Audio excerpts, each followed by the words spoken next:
Hi, my name is John Wilson. I'm SOAR's Executive Director, and I am thrilled to have you for our September webinar this month on empowerment, relationship, and transition, how to power your child towards independence. I would like to remind all of you that to visit our website at www.soarnc.org. You can also like and follow us on Facebook. And if you want to see any of our webinars, they are all located on our YouTube channel at SOAR ADHD. Let's get started. As we are helping children work from us doing all the heavy lifting when it comes to helping them create a balance in their life and nurture them towards independence. The goal, of course, is that we are going to be doing less. And as they become teens and move into late adolescence, they're going to be doing that heavy lifting and doing more. This workshop is all about the strategies that we're going to utilize to engage them in that capacity so that we can nurture brilliant, dynamic, incredible young people as they tackle life and the opportunities that presents for them. Let's talk a little bit about the developmental process. Children move through developmental processes, but it's not necessarily linear. It's sometimes sporadic. So there's significant growth, and then sometimes there's backslide, and then another period of growth. It is not time dependent. Some take a lifetime. I know that, when we were raising our kids, and I look at other families that can take their kids out to eat and the kids are behaving, that was not my existence. My son was content being that weird little dude until he hit about the 8th or 9th grade. And then he decided he kind of wanted to do something different. And he just blossomed in high school and developed a huge following of friends and was really quite popular by the time he graduated as a senior. Developmental occurs in all areas of our lives, both physical, cognitive, social, emotional, and even spiritual. And that skills are practiced in a different way depending on the developmental level of the child and the way that their executive function works. It takes a while to learn these necessary life skills, and parenting changes as your child changes. Therefore, sometimes the things that worked really great for you and all of a sudden they're not working as well, it's time to adjust and do things a little bit differently. All right, so what are some of the inhibiting factors that make growing and maturing and working towards independence difficult for young adults with ADHD and learning disabilities? Well, our kids are impulsive, they're anxious, and sometimes they're really reactive. They're easily distracted. Sometimes we see tremendous disorganization and there's a difficulty completing tasks. And then finally, our kids tend to be about a third, chronologically, a third less mature than their peers. And so it takes a little while. So that, what does that mean for you? It means that when they're 18, sometimes they're acting more like a 14 or 15-year-old. Now, years ago, and if you've watched any of my webinars, you've certainly seen me talk about the life success attributes. It's an interesting study that looked at what were the factors that led to success in adulthood. And the information they collected really followed very closely to a study that was done in 1987 by the University of Stanford. And it is a better predictor of success in academic achievement, or IQ. And we use it. I personally have used it. And at SOAR, we use it as a roadmap to help nurture young men and women towards maturity and independence. Do you want to know what they are? Here we go. The first is self-awareness, knowing our strengths and our challenges and able to compartmentalize those. The next one is proactivity, that they actually participate and they feel in control and they can evaluate situations, make decisions and take responsibility. The third is perseverance, or I like to call it grit. They can deal with obstacles and keep going, even though things get difficult, and they can adjust and change. Another one is goal setting. They know how to set and prioritize and make realistic goals. And then they develop action steps to try and help get them there. I believe this next one might be the most important, and that is that they've got healthy support systems, and they know when help is needed, and they know how to use those supports, and they can ask for help, but that those support systems are there to allow them to fail forward and learn from experiences. And then finally, having a healthy way that they deal with emotional coping. They know that emotions can impact behavior, and they've got strategies that they've developed in an effort to overcome some of those tough emotions. So how do we empower our best? I'm fond to say that, some of the programs that we have help you become the best you that you can be. And so as young men and women are moving into young adulthood, we want to make sure, and Business Week did had a great article, and they said these are the things that folks need. Personal hygiene. You don't want to be the stinky kid. Dressing and clothing care, health care, cooking, eating, nutrition, home management and safety, financial management, personal growth, awareness, problem solving, and then how to access community resources and know what to do and how and when to do it. And when you create those pieces, and we're going to talk a lot about that empowerment piece today, and you begin to nurture those skills necessary for young folks to blossom into adulthood. So what is the key to empowering a young person and working them towards independence? My little graphic here is, she's dutifully working on herself. And that idea of self-governance is really critical, because when you have self-determination, you engage in choice and you feel competent about the things that you're doing, you actively utilize your support networks, you get to develop the person you want to be. Years ago, I was on a bus in Belize, and I had one of my favorite all-time students, and she looked over at me, and she looked at me, she said, "Big John, do you know why I love SOAR so much? It's because at SOAR, I get to be the person I will someday become." And so you want to create opportunities for these kids, for these young people, to practice becoming the person they will be someday. So how do you support empowerment? Well, it's important to listen, allow, reflect on experiences. I have a few others. You ask permission to coach, and then be ready to hear them say no.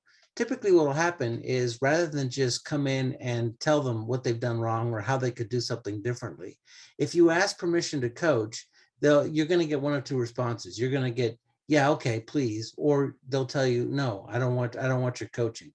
But more often than not, I've found that when I've used that strategy with either my daughter Jay or Landry or my son Jay, they've come back later and asked for that coaching.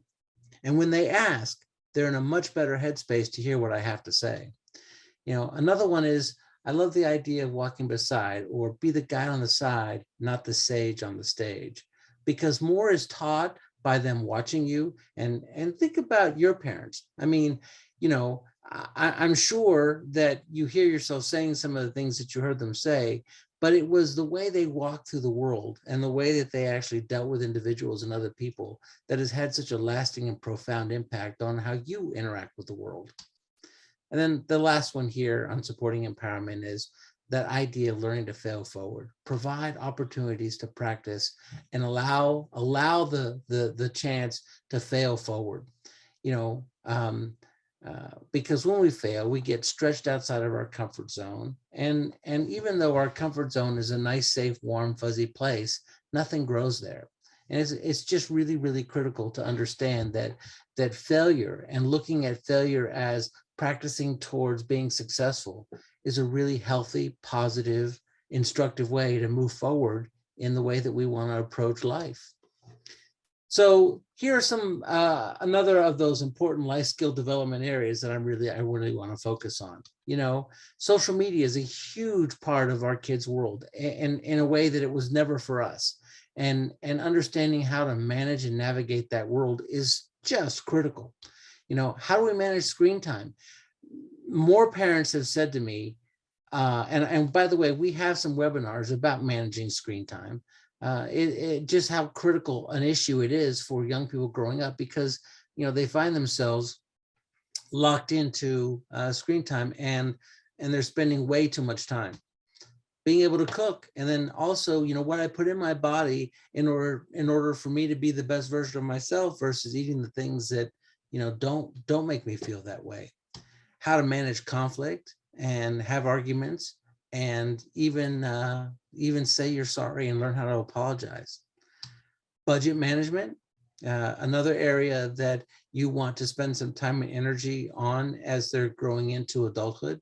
And honestly, a really thoughtful way to approach that is they've got a budget, and they turn a budget into you. They tell you what they think they're going to spend, what they did spend, and then how well they did on that budget determines how much more money they're going to get that next week.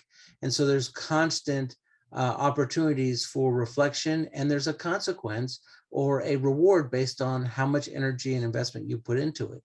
Another wonderful thing that I've heard is, and have practiced with my kids, is when they choose to put money into a savings or even choose to purchase some type of stock, whatever they do, I'll match. And so I'm encouraging savings, and then we negotiate how they are going to draw that and what they're going to use those for. And then, of course, that last one is personal hygiene, and it's critically important for our young people because, sometimes, our kids don't seem to mind that, that they're engaging in the world and they haven't brushed their teeth, or their hair is messy and stinky and dirty and it looks disheveled. And if I were going to add one more to this, it would be, etiquette. I find that many kids today don't know how to have a conversation, because they're interacting in the world through text and in a way that we haven't. When I'll call my son, he rarely will say hello, and he never says goodbye. When the conversation's over, he just hangs up. And I think that those are skills that have to be taught, because in today's world, as we engage with other people, some of those things still really matter. All right. Let's talk about self-advocacy. I think that it's critical that your son or daughter start attending IEP meetings as soon as possible. Create a safe homework space, take an inventory of yourself. And this one is massive. If as your child moves into teen or adolescence and they are interviewing for jobs, or even they start to take a larger role in their IEP meetings, I think it's just so critical that they know that they develop the answers to these questions. These are my strengths. These are my challenges. And these are the tools that I need to be successful. I also think it's really important to help learn how to take notes during important meetings, and be willing to participate in those meetings and ask questions in those meetings and be a part of them. Because without the ability to say, these are the tools that I need, then there is no way to kind of promote self-advocacy. I've got a fun strategy that I'm going to share just a little bit later about that. And then goal setting. I think it's really important that we help our kids learn to set goals about how to earn and manage money, how to set financial goals, how to create personal goals. We've talked a little bit about health and nutrition, or maybe learning a new skill. What is my goal about screen time? And then in almost every type of sport or skill-based opportunity, there's the idea of the what's next goal. And the what's next goal is, okay, I'm doing really well. What's the next thing that I need to focus on that'll help me get to the next level? And so what's your child's next goal? What's their what's next thing that is going to help them move forward? There for a time, it was, making a bed, or, making it to school on time, or, or trying to wrap up their homework in a way that allowed them to be successful at school the next day. And then finally, the idea of a personal mission statement. I have one. Everyone in my family has one. What really matters to me? What are my values? What is my objective in life? And I know that that's going to change, but understanding those simple core aspects and then having a personal mission statement kind of keeps us centered and focused on the things that matter, the things that really, really matter. All right, here's that that little self-advocacy piece I was going to share, the proposal system. All right, and so essentially what we've done here, we do it at SOAR, and I've done it at home, and you're going to see one here in just a moment. Is they come up with, they want something different. They want a change in the rules, or they want a privilege that currently isn't available to them, and they're going to say, "This is what I want. These are the concerns that you may have, and why you'll say no to this thing. Here are my solutions to your concerns. These are the benefits and consequences. These are the benefits if I have this. This is why I believe, you should consider this. And then these are the consequences in my life that should I have this, that are going to be productive. And then these are the conditions to maintain or to lose the resource that I want." Now I'm going to show you how it worked. My son, every day when he came home from school, he was required to do his homework right then and there. I have a philosophy: when's a good time to do something? Right now. And my son really hated it, because when he got home from school, he didn't want to think about school anymore. He really just wanted to kind of focus and just get on the computer and play, whether it was Minecraft or some game with his friends online. So he wrote this proposal. A proposal to use his computer before homework. Reasons why this should be passed. I've been performing well and continue to improve each week. I benefit from some downtime when I get home from school. And this is how he said it: "Dad, I really benefit from some downtime when I get home from school. And I think that if I could do even better work if my mind was rested." Now, he may or may not have been right, and I'll tell you eventually, what happened. But certainly that was his rationale. These were the reasons he thought I might deny it. I might get wrapped up in computer games and not do my homework. My grades might suffer. I may become grouchy when asked to transition off the computer. And so here were the terms and conditions by which he said that that the proposal would stay in effect. He had to consistently get his homework completed by 8 p.m. each night. He had to maintain an AB average in all of his courses. And if he became argumentative when asked to transition, he'd lose the privilege for the remainder of the week. Now, he came up with all of this himself. I think when he initially did it, he only had the 1 and 2 reasons why it might be denied. I said, "Hey, I'm concerned that you'll become grouchy when asked to transition." So then he had to go back and come up with a term and condition that would alleviate my concerns. I was so tickled with the investment and effort that he put into this that we passed the proposal, and it lasted about 9-10 weeks, and then his grade started to drop, and we had a conversation. He recognized that and that wasn't exactly working for him, and then eventually he found a solution to all of this, and he started making sure that before he even got home, he was doing his homework in between class, during class, and so he actually completed most of his homework before he ever got home. Okay, self-awareness. We've talked about personal hygiene, dressing and clothing care, health care. All of us have a learning style preference. Some of us are more auditory, others are visual. I'm trying to hit this workshop, and you're getting both. You're getting both a visual and an auditory. What are our skills and abilities? One of the things I ask kids that want to attend our academy or a gap year program is, what strengths are you bringing? What are you adding to the mix? Social skills awareness, how to fit into a group. What do you contribute to the team? So how do we nurture relationships? The first thing is we have to define what we think makes a good friend, and then ask ourselves, are we those things? Are we doing the things that we're looking for in our friends? And I think it's really helpful as a parent if you help your child create and learn how to surround themselves with individuals that support positive choices. Do Do your kids nurture others? Do they spend time and energy putting gas in other people's tanks and nurturing others? The whole give take in relationships, give more than you take. And this one's critical. Learn to apologize. Absolutely learn how to say, I'm sorry, I was wrong, and have it mean something. And then with our kids, don't overwhelm.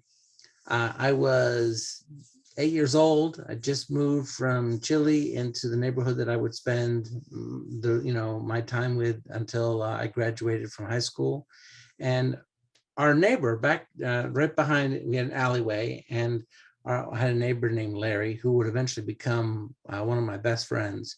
But when I greeted him, I ran up and hugged him, and again did a very Spanish kiss on both cheeks, and he looked at me like I'd lost my mind.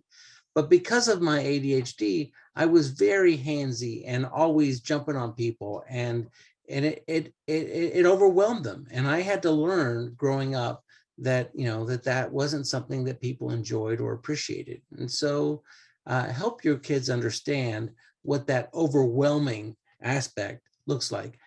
One of the things I hear a lot about our kids is that we're pretty good at making friends. Where we struggle is keeping them. And so go back to defining what makes a good friend, and then nurture those skills and abilities as we're doing that, right? Critical communication skills that are part of relationships: how to ask a question, how to make a request, how to apologize. You've heard me say that several times. How to show gratitude, how to give and receive constructive feedback. A lot of our kids, they're really good at giving that feedback. They just really struggle to receive it. And then how to take turns listening and talking. Again, we see on so many of our applications for the kids that we serve here at SOAR in our summer camp program, is that they're just not very good at taking turns listening. And that can be facilitated and role played at home on an ongoing and frequent basis, right? The effective use of support systems. How do we gauge others in conversation? All right. I also think it's really a great idea to have your kids, figure out how to get from here to there. How do we access resources? What are the resources that are available to me as I'm developing a resume? My son, who's now at App State, I'm a proud dad, but college is a little different than high school, and he was really struggling with his note taking. And so we found some resources online that talked about how to take notes, and his note taking went from scribble to really, really tremendous organized notes that were color coded, and his grades just absolutely increased because he was putting more energy and effort. And again, it's because he accessed resources that would help him do that. How about at your school? What are the resources available at school? And when kids are starting to think about potentially moving on to that next thing, whether if college may be that, what are going to be the resources that are available to them? And then how do they access those resources? Again, making a friend, being a friend. We've talked about etiquette and having good manners, and ways to show appreciation. Remember and use people's names. And then I love the idea of the accountability buddy. And let me tell you what that is. So for your child, it might be that you don't want to have harp on them to do their homework, but they may have a friend that's in a class they're in, and they would reach out and to each other say, hey, have you done that? Have you finished that assignment? And they're holding each other accountable. Or if they've got a goal or objective that they're trying to meet, there's somebody in their life that they're kind of talking to about the goals and the steps that they're trying to achieve those things. The accountability buddy is incredible. I've got several different accountability buddies in different aspects of my life. And those actually enrich those relationships, but they also help keep me on track, because I'm the kind of person that really likes to be able to report progress and not say, yeah, no, I didn't do anything. All right, how do we tackle the transitions? All right, Learn as much, help your children learn how to learn as much as they can about an upcoming transition. Visit, do research online, find out what it is that is going to be needed. Think about the ability to just take risks and try new things. Say yes and engage in some non-preferred activities, and even say no when you learn how to set boundaries. Saying no can be really powerful. If all you do is say no, it's not powerful. But if you're showing self-governance and discernment, it can be really, really critical.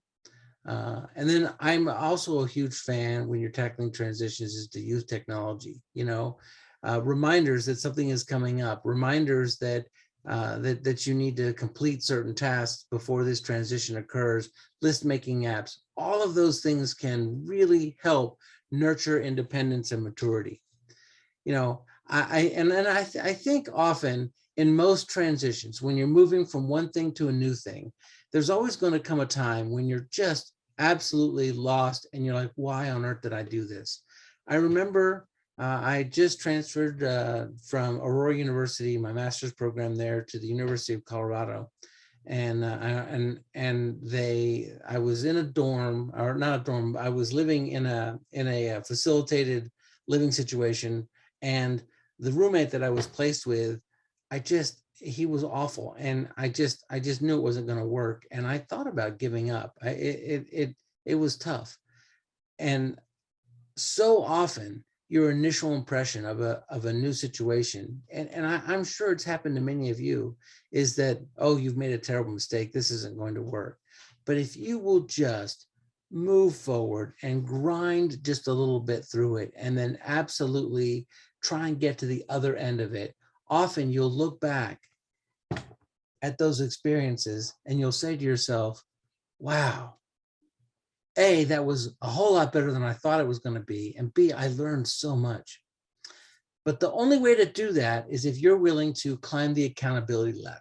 And that's to take responsibility for the positive or negative life outcomes that you're experiencing. And what could you have done differently? And in all my conversations with my children, since they were 13, 14, they have been required to climb the accountability ladder, or use I statements, or find a way to say, okay, this is what I had control of. This is what I could have done differently to have a different outcome. I think it's important that we help kids learn how to manage their workload and then stick to a schedule.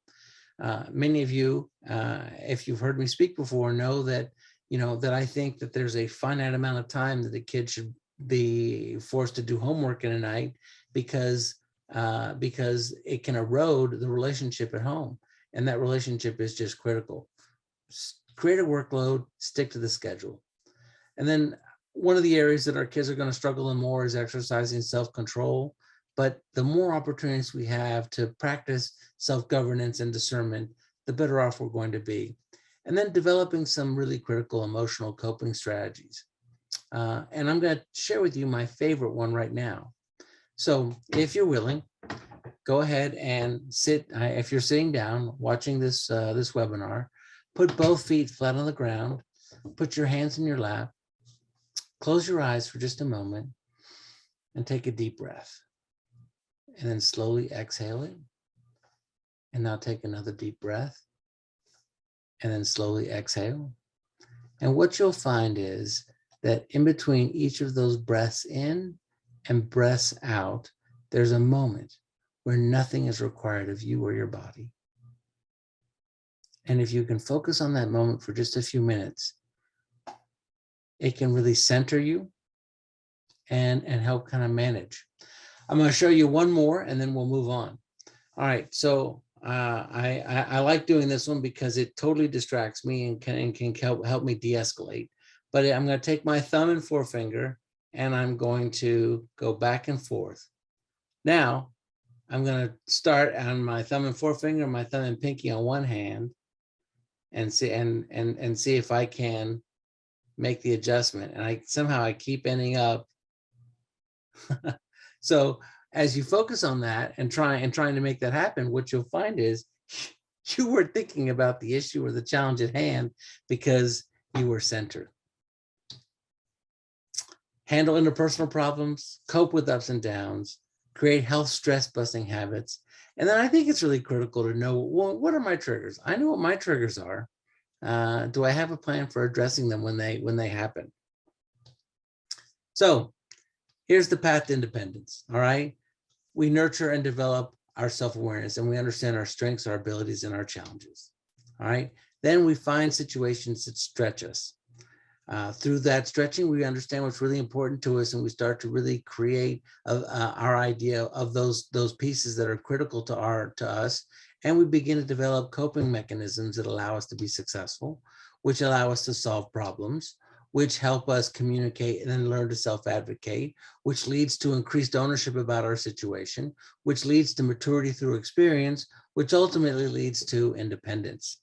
And that's what we're trying to help create and nurture in our kids. Couple last notes. Don't do anything for your kids that they can't do themselves. Ask them what their plan is and talk about possible positive and negative consequences. Listen without distractions. Don't give unsolicited advice. Ask permission to coach, and then give lots of support and lots of praise for strengths and efforts. Remember, effort is something that your kids have control of. Results aren't always within the scope of their control, but effort is.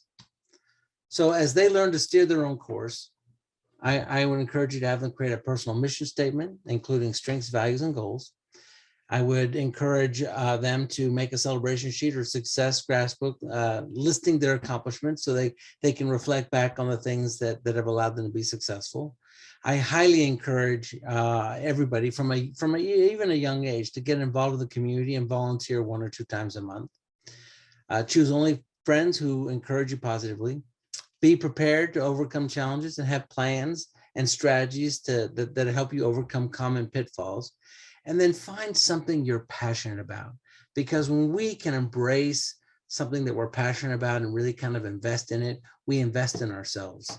And all of that eventually leads to growth, maturity, which leads to self-awareness, which allows us to help problem solve, which creates direction and plan, which leads back to more growth and maturity.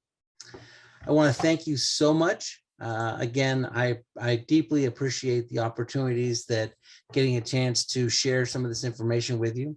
As always, I would encourage you to check out our website. We've just released our courses for next summer, and we are incredibly excited about some of the opportunities that kids will be afforded. We also have an academy and a gap year program, and we've got a Christmas in the Keys coming up, which is already wonderfully full. I'm going to address, Anne asked if I could share the slides. And yes, if you signed up for this webinar, we will send you an email of the PowerPoint slides so that they'll be available to you. So go, have fun, explore, help nurture your children towards independence. And thanks again for being a part of what we're doing. We will be back next month with a new webinar, and I look forward to having a chance to connect with all of you again. Thanks so much. Take care of yourselves and each other. Bye-bye.